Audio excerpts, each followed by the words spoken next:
Dobrodošli na kanal Obavesti me. Odakle sada gotovo istovremeno dve vojne slike koje privlače pažnju regiona. U Srbiji intenzivna obuka 250. raketne brigade za protivvazduhoplovna dejstva. U centru pažnje je ruski hibridni artiljerijsko-raketni sistem Pancir S1. Posade uvežbavaju premeštanje, prelazak iz marševskog u borbeni položaj, otkrivanje ciljeva, gađanje i dopunu raketa i artiljerijske municije. A samo nekoliko dana pred početak velike vežbe u Bosni i Hercegovini stiže druga vest. EUFOR od 22. avgusta do 3. septembra pokreće brzi odgovor 2026.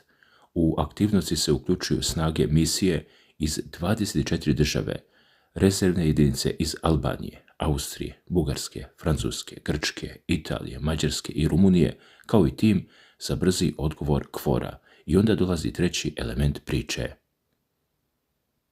Ukrajinski bezbednosni analitičar i penzionisani general major Mikola Zentsev tvrdi da Bosna i Hercegovina može postati prostor šireg geopolitičkog nadmetanja Rusije i Zapada, posebno izdvaja Republiku Srpsku, Milorada Dodika, ruski uticaj, Beograd i možda najdramatičnije Brčko.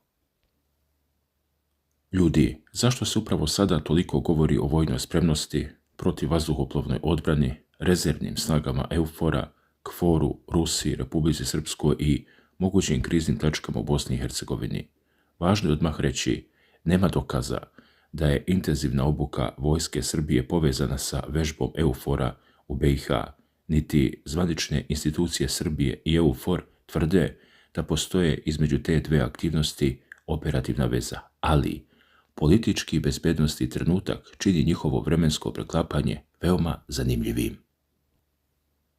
Dakle, dragi gledaoci, prema informacijama koje je preneo Tanjug, pozivajući se na Ministarstvo odbrane Srbije, pripadnici diviziona 250. raketne brigade za protivvazduhoplovna dejstva intenzivno rade na sistemu Pancir S1. Ovdje nije reč samo o tome da posada sedne u vozilo i simulira gađanje. Uvežbava se čitav lanac koji bi u stvarnoj kriznoj situaciji morao da funkcioniše brzo i precizno. Priprema za premeštanje, prebacivanje sistema iz marševskog u borbeni položaj, osmatranje vazdušnog prostora, otkrivanje ciljeva, praćenje, gađanje. A zatim i ono o čemu se mnogo manje govori, brza dopuna borbenog kompleta raketama i artiljerijskom municijom kako bi sistem mogao ponovo da bude spreman za dejstvo. Komandant diviziona, potpukovnik Predrag Mišić, naglasio je značaj maksimalne uvežbanosti, koncentracije i timskog rada. Njegova poruka je jednostavna. Kada se vreme reakcije meri minutima ili sekundama, nije dovoljno imati sofisticiran sistem. Posada mora da funkcioniše kao jedan organizam. Komandir artiljerijsko-raketnog odjeljenja poručnik Milan Lazić posebno je govorio o pretovaru i naoružavanju raketama i municijom. Zašto je to važno? Zato što savremena protivvazduhoplovna odbrana više nije samo pitanje možemo li da pogodimo avion. Danas iz vazduha mogu da dođu bespilotne letjelice, krstareće rakete, vođena sredstva, aviobombe i različiti mali ciljevi koje je teže otkriti i oboriti. Upravo tu dolazi Pancir. Prema podacima koje je objavilo Ministarstvo odbrane, Pancir S1 namenjen je zaštiti važnijih vojnih ciljeva, objekata od dejstva iz vazduha. Navode se ciljevi na daljinama do približno 20 km i visinama do 15 km uz zavisnost od vrste cilja i uslova dejstva. Dakle, kada 250. raketna brigada intenzivno vežba sa Pancirom, to je pre svega uvežbavanje neposredne protivvazduhoplovne zaštite, ali postoji još jedan razlog zbog kojeg Pancir privlači pažnju, to je ruski sistem. I zato se svaka vest o njegovoj aktivnosti u Srbiji automatski posmatra i kroz mnogo širu političku sliku odnosa Beograda, Moskve i Zagreba, a onda dolazi Bosna. Dok Srbija objavljuje informacije o intenzivnoj obuci svojih raketnih jedinica, iz Bosne i Hercegovine dolazi vest o velikoj godišnjoj aktivnosti EUFOR-a. Euronews BiH objavio je da će vežba Brzi odgovor 2026 trajati od 22. do 3. septembra. Ovo nije vežba jedne jedinice. EUFOR navodi učešća, kako rekosmo na početku, 24 države. A u aktivnost se uključuje i tim za brzi odgovor KFOR-a sa Kosova. To odmah daje vežbi širi regionalni karakter. Komandant EUFOR-a, general major Mauricio Fronda, objasnio je da je brzi odgovor jedna od najznačajnijih godišnjih aktivnosti misije. Njena svrha, prema njegovim rečima, jeste provjeravanje sposobnosti da se snage brzo rasporede i pojačaju, da koordiniraju sa partnerima i zadrže nivo spremnosti potreban za izvršavanje mandata EUFOR-a. To je veoma važna formulacija. Brzo rasporediti, pojačati snage, koordinisati partnere, održati spremnost. Naravno, vojna vežba upravo tome i služi i sama po sebi nije dokaz da se očekuje sukob. Fronda je štaviše trenutne bezbednosne prilike u Bosni i Hercegovini ocenio kao stabilne. Njegova poruka bila je da EUFOR želi da očuva sigurno i stabilno okruženje za sve građane BiH i da deluje nepristrasno u okviru svog mandata, ali vojska ne vežba samo ono što je lako, vežba upravo situacije u kojima stvari mogu postati komplikovane i zbog toga brzi odgovor 2026 dobija dodatnu težinu. Šta se tačno provjerava u Bosni? Zamjenik ministra sigurnosti Bosne i Hercegovine Ivica Bošnjak objasnio je da je jedan od ključnih ciljeva potpuna usklađenost rada nadležnih institucija. To uključuje policijske strukture, lokalne zajednice, entitetske agencije, oružane snage Bosne i Hercegovine i međunarodne snage. Drugim rečima, provjerava se koliko brzo informacije mogu da putuju od jedne institucije do druge i koliko efikasno različite strukture mogu zajednički da reaguju u vanrednoj situaciji. Bošnjak je poručio da obuku treba nastaviti upravo zato da bi službe bile spremne za različite izazove i tu priča postaje mnogo zanimljivija. Jer praktično, istovremeno sa priprema EUFOR-a pojavljuje se analiza koja opisuje mnogo dramatičniji scenarij za Bosnu. Ukrajinski general, gledajte Brčko, pa da vidimo. U tekstu koji je prema prenetom članku napisao za ukrajinsku agenciju Ukrinform, penzionisani ukrajinski general major i stručnjak za međunarodnu bezbednost Mikola Zentsev iznio niz ozbiljnih tvrdnji o ruskom utjecaju u Bosni i Hercegovini. Ovdje moramo posebno biti precizni. Ono što slijedi predstavlja Zentsevljeve tvrdnje i procjene, a ne utvrđene činjenice za koje u dostavljenom materijalu ponuđena nezavisna potvrda. Zentsev smatra da politička kriza u Bosni više ne može da se posmatra samo kao unutrašnji problem Bosne i Hercegovine. Po njegovom mišljenju, ona dobija evropsku bezbednosnu dimenziju. Balkan opisuje kroz istorijski poznatu metaforu bureta baruta Evrope i tvrdi da lokalni politički sukobi mogu prerasti u događaje sa mnogo širim posljedicama. Njegova centralna teza je sljedeća. Rusiji bi odgovarala nova ozbiljna kriza na Balkanu, zato što bi deo političke pažnje i bezbednosnih resursa upravo i NATO-a bio pomeren sa Ukrajine i istočnog krila. To je analiza jednog stručnjaka, ne dokaz da Moskva takvu operaciju trenutno sprovodi. Ali pogledajte koga Zentsev stavlja u centar priče. Dodik i Moskva. Kao najvažnijeg političkog saveznika Moskve u Bosni i Hercegovini, Zentsev označava Dodika. To nije nova tema.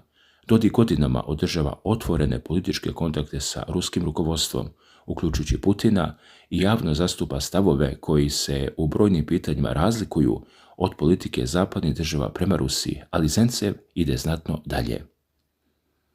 On tvrdi da se u Republici Srpskoj razvija infrastruktura ruskog utjecaja koja bi mogla da doprinese onome što opisuje kao salama secesiju. Šta to znači?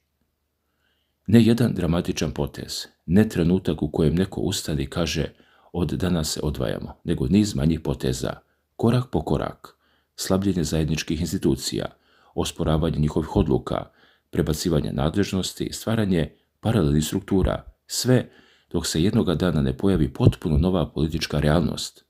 Kao primjere, Zentsev navodi sukobe oko odluka Ustavnog suda Bosne i Hercegovine i odnosa Republike Srpske prema institucijama na nivou Bosne i Hercegovine. Pominje i policijsko ispitivanje zaposlenih Memorijalnog centra Srebrenica nakon objavljivanja izvještaja o negiranju genocida, ali njegova analiza tu nestaje. Zencev zatim iznosi još ozbiljnije tvrdnje. Govori o navodnoj ruskoj obavještajnoj, informacionoj i sajber infrastrukturi na Balkanu, pominje područje u blizini sela Radenka, te su prema njegovim navodima istražitelji otkrili objekte u kojima su ruski instruktori navodno obučavali radikalne grupe za izazivanje nereda. On tvrdi i da je među osobama obuhvaćenim istragom bilo ruskih državljana. Ponovo, to su tvrdnje iz njegove analize. Zatim, Zencev pominje i Rusko-srpski humanitarni centar u Nišu. Godinama postoje zapadne sumnje i medijske tvrdnje o mogućoj široj ulozi tog centra, dok su Srbija i Rusija takve interpretacije odbacivale i centar predstavljale kao strukturu namijenjenu humanitarnom reagovanju, vanrednim situacijama i spasilačkim aktivnostima. Dakle, ovdje postoje suprotstavljene interpretacije i to je važno naglasiti. Ali Zencev ide još dalje i povezuje ruski uticaj sa odnosima Moskve, Beograda i Banja Luke. A gdje je u svemu tome Srbija?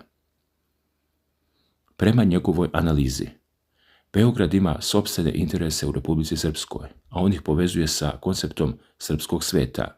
To je politički veoma osjetljiva tvrdnja. Zvanična Srbija kontinuirano ističe podršku Dejtonskom mirovnom sporazumu i teritorijalnom integritetu Bosne i Hercegovine uz istovremenu podršku ustavnom položaju Republike Srpske u okviru Dejtonskog mirovnog sporazuma.